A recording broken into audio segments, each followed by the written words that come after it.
Are you ready to get your driver's license? Coastline Academy Driving School offers everything you need from start to finish. Customized driving packages, road tests, and we even handle all your DPS submissions for you. Call 817-731-0200 today and use the code DRIVE25 for $25 off.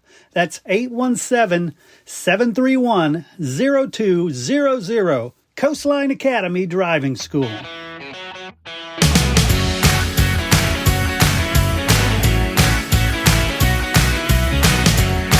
All right, everybody, join me in welcoming Coach Clint Dunham from the Paschal Baseball team to the show. Coach, how are you doing? I am doing fantastic. Looking forward to a full week of baseball in one day. I guess I haven't probably filled you in on the schedule changes, but we are going to have a doubleheader tonight and knock out 2 district games in one night because we got nasty weather coming in the rest of the week. Yeah, I saw that, and I was like, is that a real deal? And sure enough, I guess it is. Let's back up though to last week. You split with Arlington Heights. Talk about those games, the 6-3 win and the 8-2 loss. Yeah, the 6-3 win was a weird ball game, fun ball game, just a really good night of baseball for us. Kids came out. We had a kind of a weird lightning delay that set us back. Arlington Heights kind of struck first, scored 1, and then we answered right back. And kind of a credit to one of the kids in the dugout. I'm walking out. We're down 1-0 after 3 innings, or up to the top of the third, and I hear, you try to teach the kids, hey, be positive when the guys come off the field, and just talk them up on them.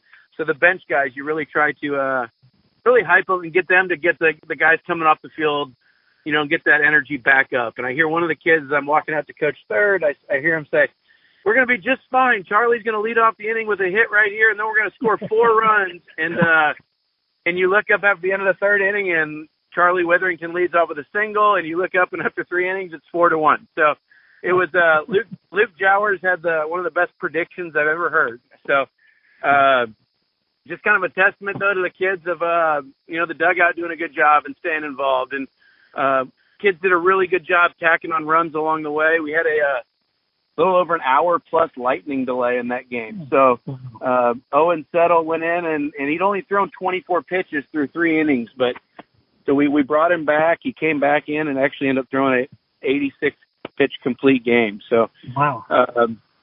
It was awesome to see. The kids ran the bases well. We were pretty aggressive all night. Got a big run from Mason Jung, sophomore, so that was cool to see. And just I think we had eight of the 9 guys in the lineup had a hit that night. So it was a really, really good team effort. Just 1 hit from each of them, and we didn't strike out much. Wow, nice. And then going into the next one, did Luke make a prediction? No, and I wish you would have. I wish you would have made a prediction. We would have won, but no. The next one we lost 8-2. Heights did a really good job that night. I thought they swung the bats well. Our starting pitcher Jackson Dyer really did a great job the first couple innings attacking the zone, and but doing it with a fastball. He just kind of struggled all night to find his off-speed pitches. And credit to Arlington Heights. They hit the fastball well. They kind of knew he was struggling to find it, and they had a big third inning where they hung 5 runs on us, and they kind of held on the way. So if you look, they out-hit us 8-7. I mean, we hit the ball well that night. Against good arms. So I thought the kids did at bats, but it's just one of those games where you get behind early and you're chasing, and we really felt like we could have stole some bases that night, but you don't really want to give up a bunch of outs on the bases when you're behind that much. So just kind of a weird game, and kind of is what it is, and we're going to move on and look forward to this next week of baseball. Yeah, definitely. And for fans of competition in general, they absolutely love the fact that y'all are both sitting, near the top of the district. You split, so it just sets up the scene for later in the season. I know as a coach, you'd much rather build a cushion than let it come down to the final inning. Yeah, and it's fun. We are 1 game behind them. We're going to need them to slip up once along the way with what they have left. There's a couple teams that could potentially get them. So we're not banking on it, but that would be a awesome consolation if we got to meet them one more time down the road. So that would be fun. So, but yeah, it was a good week of baseball. We had great crowds at both games. It's what that rivalry is all about. It was a couple of really good, fun baseball games, I think, for the fans, and each home team got to see their team win a game. Nice. And then as far as the non-district matchup you had, how does that change for y'all guys? Because, I mean, it was a nice win for you.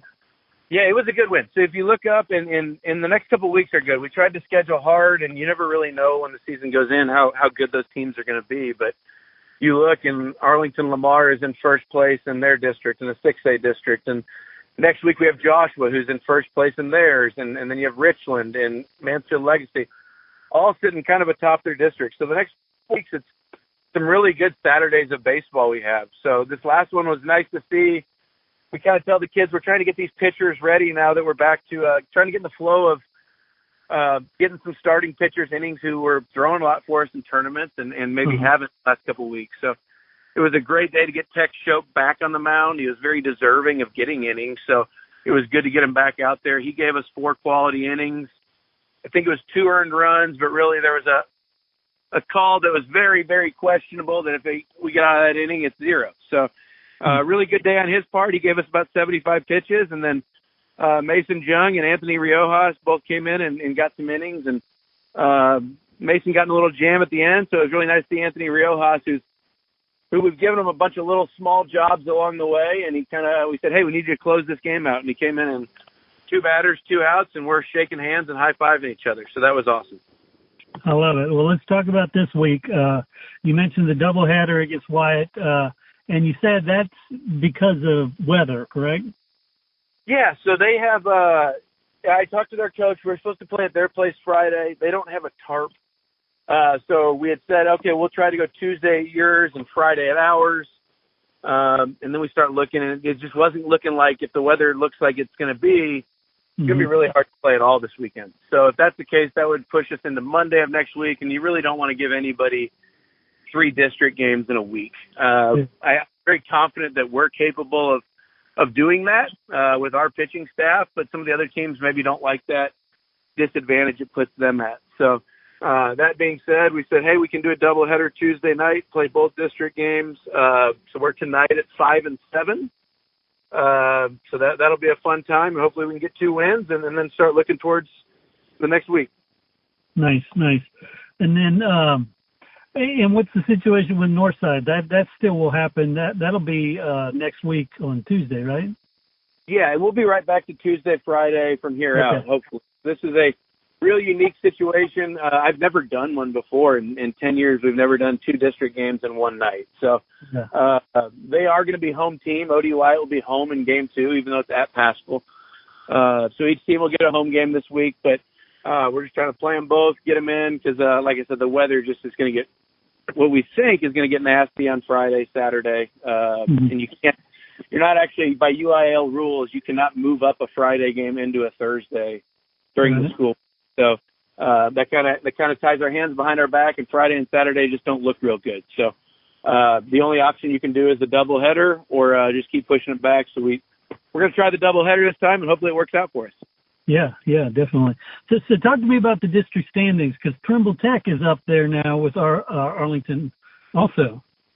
They are. And, if you look, and we talked early in the year, I really think that we played the 3 toughest teams in the district right away, and we sit where we are at, in district play, and we're tied with them. But at the same time, we know that Trimble Tech still has to play Arlington Heights. So somebody's going to lose one of those games when they play each other. Hopefully we're able to go 6-0 on the back end, and then look up at the end of the year and just say, hey, where's everybody else at? So still really confident that we can do that as long as we play to the best of our abilities and don't play down to some of the competition. I think the kids kind of saw Saturday what playing good baseball looks like again. So that was fun to see. Excellent. And you mentioned playing down to the competition. That's always a fear, is, you preloaded the district schedule with the top teams. How do you keep the kids from relaxing, going, oh, yeah, these guys are 0 and whatever in district, so we can relax a bit. I think you got to keep just reminding them what our goals were at the start of the year, and what those goals were, and who's in the way today of that goal. And you really do got to take it game by game, and you just kind of say, hey, we only have a 1-game winning streak right now, and let's turn it into a 2-game winning streak or a 3-game winning streak, and then you get excited. I said we're a fun team when we're winning, and the kids have a lot of fun, but sometimes you get in those little stretches of losing, and that's when you face that adversity. So you hope they see it and adjust to it and all that. So this is a time, though, where we really need to start stacking some wins and getting that feel as you roll into the playoffs of just winning more games and high-fiving each other more and just, getting that, just more positive things as you head towards the most important part of the season.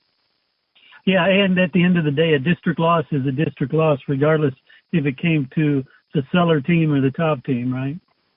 Yeah, and, I think that we're a different spot than other teams in the district. I think Arlington Heights has been here for 20, 30 years in the same district. So they have days where they can show up and they know that maybe they've seen that program for a long time. Mm-hmm. And we've been in a spot where every district game for the last 10 years, every team has been a really big win, and every win's big, and the kids know that. So hopefully that mentality and mindset, and we just keep that going forward. And also we don't know much about Wyatt. We can see a record on paper, but we know that, they beat us last year 1-0. So it's like it's a team that's, we came out and killed the last time we played. We have a loss to them the last time we played. So lots of things and lots of reasons to play well tonight. Definitely. All right. Well, Coach Dunham, thank you again so much. Best of luck this week. And I look forward to talking next Tuesday.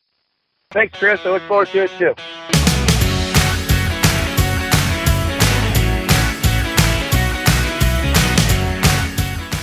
Hey, I want to thank you for listening to the Paschal Baseball Coaches Show and remind you to get out there and support your Panthers. Get to their games, let them know that you are rooting for them. Share this show and let everybody know about Paschal Panthers baseball.